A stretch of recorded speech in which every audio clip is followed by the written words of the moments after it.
명태균 씨는 지난 대선에서 윤석열 대통령 당선에 역할은 했지만 나는 그림자다. 닭을 키워서 납품했으니 대통령이 되는 데까지가 나의 역할이다. 최근 정치권에서 명태균 씨의 개입과 개혁신당에 대한 다양한 이야기가 오가고 있는데요. 김무성의 최측근이고 친유승민, 친이준석계를 위시로 보수 참칭 패널이죠. 주로 좌파 진영에서 활동하고 있는 장성철과 다른 정치인들이 페이스북에서 김영선 전 의원, 명태균 씨 그리고 김건희 여사를 상대로 공격하는 발언들을 해대고 자신들의 진영을 지키기 위해서 또 변론들이 이어가고 있는데 다 뻥땡이죠. 오늘 이 상황을 조금 더 깊이 파헤쳐 보도록 하겠습니다. 개혁신당 허은하 대표는요, 페이스북에 꽤나 긴 글을 올렸는데요. 그녀는 자신과 당이 김건희 여사와 관련된 논란에 불합리하게 이용당하고 있다라고 주장을 하고 있는 모양새입니다. 더 이상 좌시하지 않겠다라는 결의의 목소리를 쏟아냈는데요. 페이스북 한번 띄워보도록 하겠습니다. 내용은 이렇습니다.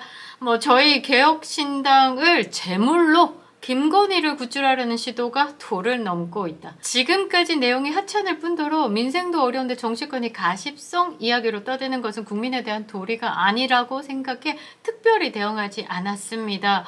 하나, 민생도 어려운데 6억 6천만 원 보조금 슈킹한 부분에 대해서 좀 밝혀야 되지 않겠습니까? 당대표로서. 자, 넘어가겠습니다. 하지만 가만히 두고 보니 당내 인사들에 대한 음해와 날조로 당을 흔들려는 행위가 인내의 한계를 넘고 있습니다. 최근에는 대통령실과 소통한다는 법조인이 유튜브와 방송을 통해서 소설을 늘어놓았습니다. 아마 서정욱 변호사인 것 같습니다. 이 정도면 망상이 아니라 공작 수준입니다. 공작의 배후에 대통령실이 있는 것은 아닌지 의심마저 듭니다. 제대로 어그로 끌고 있죠. 만약 대통령실이 뒤에 있는 거라면 성동격서식으로 시선을 분산시킨다고 김건희 여사 문제가 가려지지 않는다는 충고의 말을 전하고 싶습니다. 한번 웃고 가야 되지 않을까 싶은데요.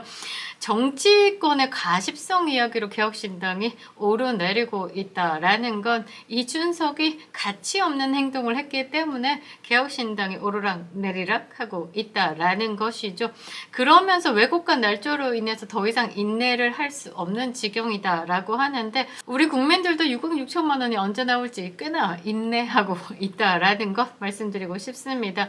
그리고 최근에 대통령실과 소통한다는 이 법조인은 서정욱 변호사인 것 같은데요. 허은하 당대표의 보좌관이죠. DC, 7불사까지 같이 갔던 그 DC를 두고 예전에 있었던 상황들을 이야기를 하더라고요.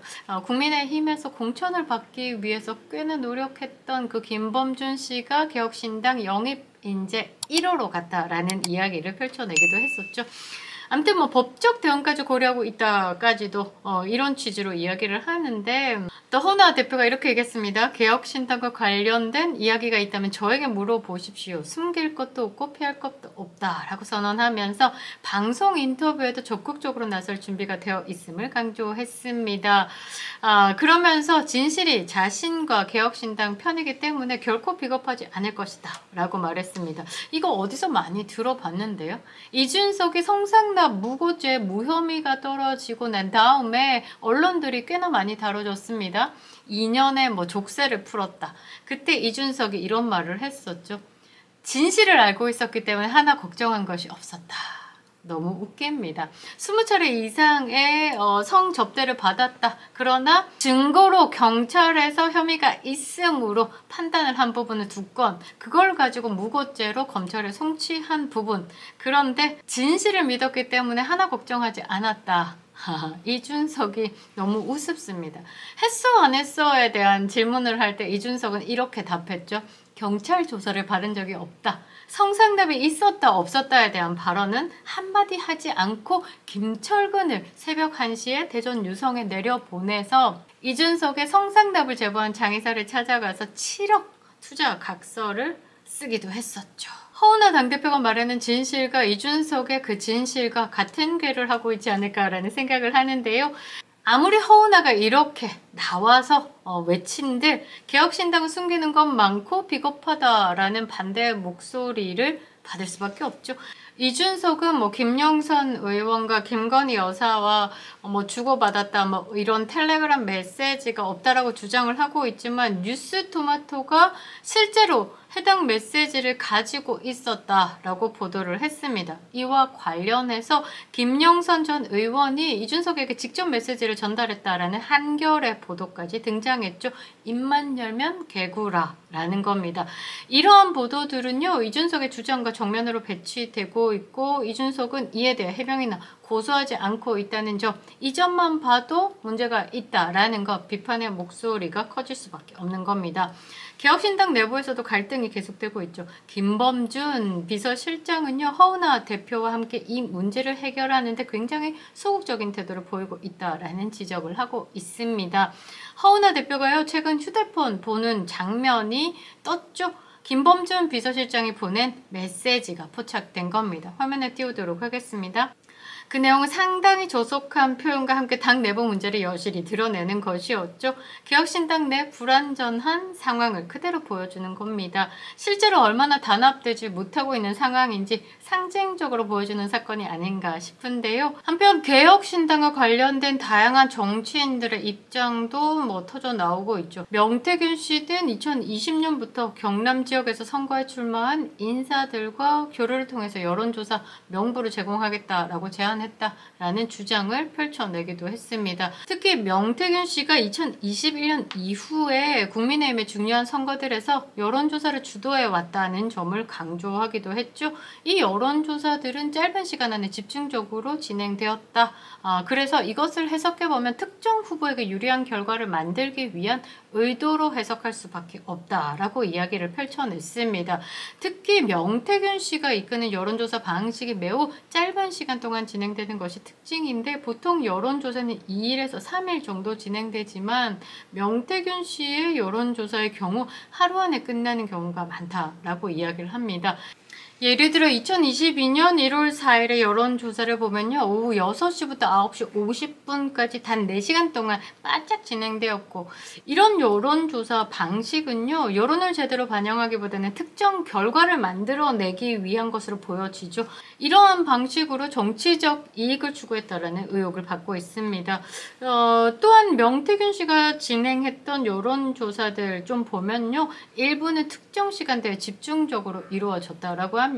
예를 들어서 서울시장 보궐선거 진행 중에 여론조사를 뭐 7시부터 11시 정도까지 이렇게 진행, 6시부터 9시 50분까지 진행, 이렇게 진행됐는데 이는 오세훈 후보가 노출되는 시간대와 맞물려 있다라고 합니다.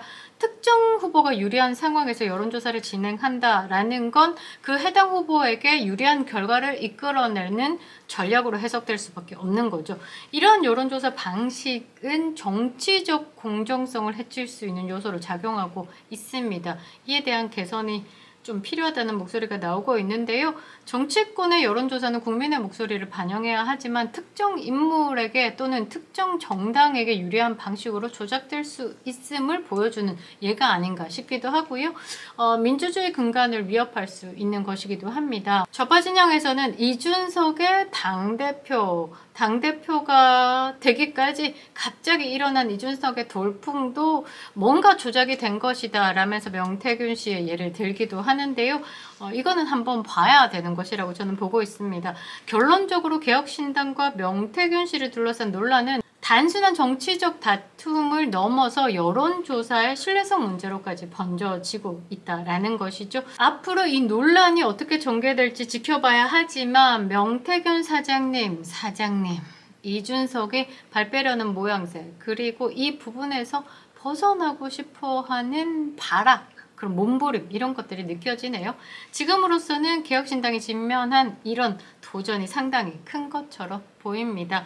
29일입니다. SBS가 명태균 게이트라는 이야기까지 나오고 있는 이 상황에서 김건희 여사와 어떤 관계고 선거 때는 어떤 역할을 했는지 명태균 씨의 주장을 직접 들어봤는데요. 명태균 씨는 지난 대선에서 윤석열 대통령 당선에 역할은 했지만 나는 그림자다. 닭을 키워서 납품했으니 대통령이 되는 데까지가 나의 역할이다 라고 말했습니다. 정치적 거래가 있었다. 정치적 공작을 한다.